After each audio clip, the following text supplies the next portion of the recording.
2000 ஆண்டுகளுக்கு முன்பாக இந்த உலகமே பாவத்தில் மூழ்கிக் கொண்டிருந்த நேரம் அது. தேவனுக்கும் மனுக்குலத்திற்கும் எந்த தொடர்பும் இன்றி இருந்த நேரம் தேவாதி தேவன் தம்முடைய சொந்த குமாரனாகிய இயேசு கிறிஸ்துவை இந்த உலகத்தின் மீட்பராக அனுப்ப சித்தமானார். இஸ்ரவேல் தேசத்தில் நாசரேத் ஊரில் கன்னி மரியாளுக்கும் யோசேப்புக்கும் திருமணம் நிச்சயிக்கப்பட்டது.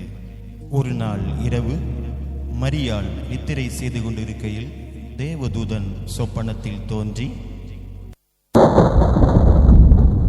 கிருபை பெற்றவளே வாழ்க, கர்த்தர் உன்னுடனே இருக்கிறார், ஸ்திரீகளுக்குள்ளே நீ ஆசீர்வதிக்கப்பட்டவள்.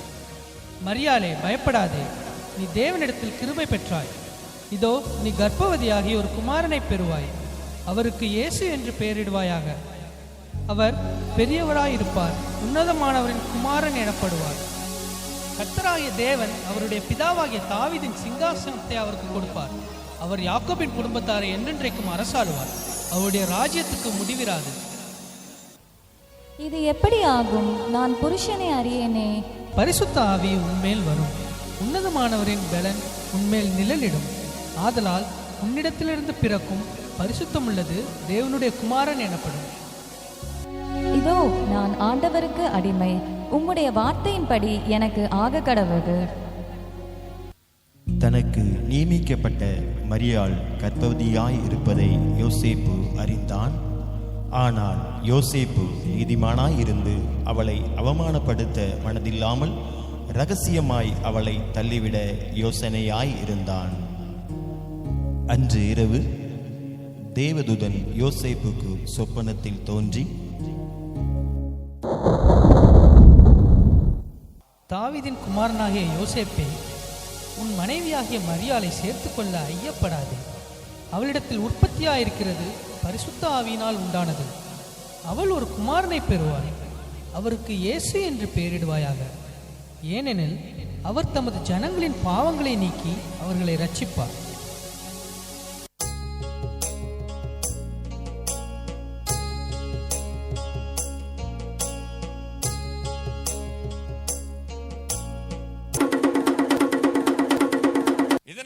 சகல ஜனங்களுக்கும் தெரிவிக்கப்படுவது என்னவென்றால், உலகமெங்கும் குடிமதிப்பு எழுதப்பட வேண்டும் என்று அகஸ்தியராயினால் கட்டளை பிறந்தது.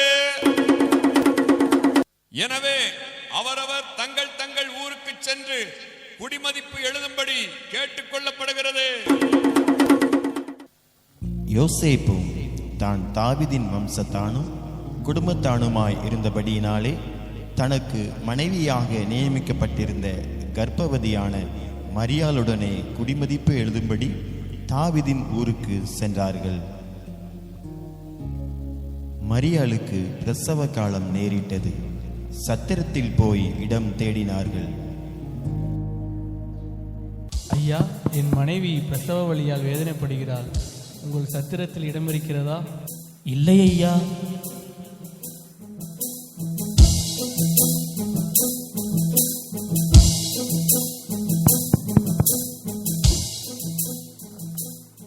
ஐயா, என் மனைவிக்கு பிரசவ காலம் நேரிட்டது. உங்கள் சத்திரத்தில் இடம் இருக்கிறதா?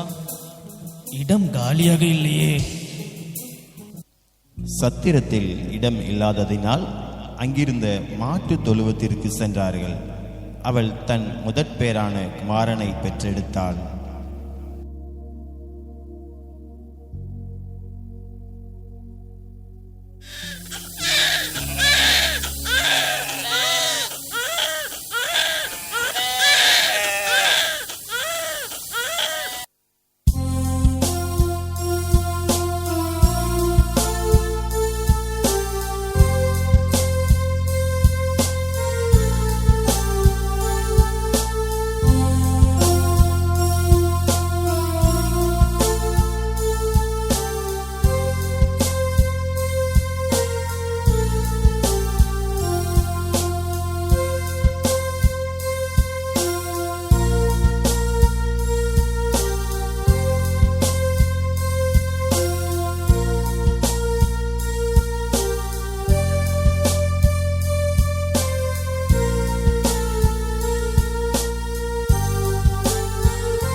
அப்பொழுது அந்த நாட்டிலே மேய்ப்பர்கள் வயல்வெளியில் தங்கி ராத்திரியிலே தங்கள் மந்தையை காத்து கொண்டிருந்தார்கள்.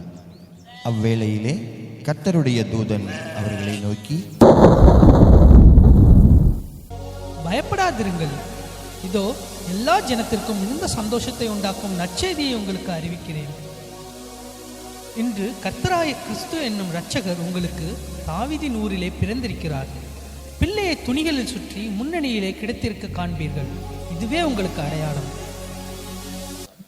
நாம் பெத்லகேம் ஊருக்கு போய் கர்த்தரால் நமக்கு அறிவிக்கப்பட்ட இந்த காரியத்தை பார்ப்போம் வாருங்கள். அவர்கள் தீவிரமாய் வந்து மரியாளையும் யோசேப்பையும் முன்னணியிலே கிடைத்திருக்கிற பிள்ளையையும் கண்டார்கள். கண்டு அந்த பிள்ளையை குறித்து தங்களுக்கு சொல்லப்பட்ட சங்கதியை பிரசித்தம் பண்ணினார்கள்.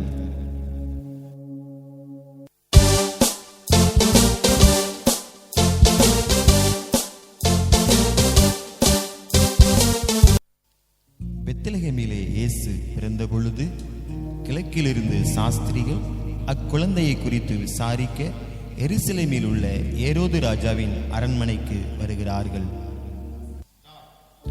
ராஜாவே வாழ்க! யூதருக்கு ராஜாவாய் பிறந்தவர் எங்கே? கிழக்கிலே அவருடைய நட்சத்திரத்தை கண்டு பணிந்து கொள்ளும்படி வந்தோம். என்னது? யூதருக்கு ராஜாவா? பிரதான ஆசாரியரே, வேதபாரகரே, எல்லாரும் இங்கு வாருங்கள், நான் விசாரிக்கிறேன். கிறிஸ்துவானவர் எங்கே பிறப்பார் என்று எழுதியிருக்கிறது, பார்த்து சொல்லுங்கள் எனக்கு. யூதயா தேசத்தில் உள்ள பெத்லகேமில் பிறப்பார் என்று எழுதியிருக்கிறது மன்னா. அப்படியா? நீங்கள் போய் பிள்ளையை குறித்து திட்டமாய் விசாரியுங்கள்.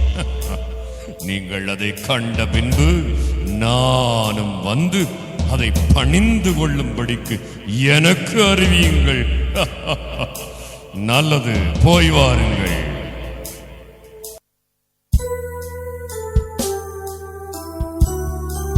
பிள்ளையை காண சாஸ்திரிகள் செல்கிறார்கள். அவர்கள் கிழக்கிலே கண்ட நட்சத்திரம் பிள்ளை இருக்கும் இடம் வரைக்கும் அவர்களுக்கு முன் சென்றது. அவர்கள் அந்த வீட்டுக்குள் பிரவேசித்து பிள்ளையையும் அதன் தாயாகிய மரியாளையும் கண்டு சாஷ்டாங்கமாய் விழுந்து அதை பணிந்து கொண்டு தங்கள் பொக்கிஷங்களை திறந்து பொன்னையும் தூபவர்க்கத்தையும் வெள்ளை போலத்தையும் அதற்கு காணிக்கையாக வைத்தார்கள்.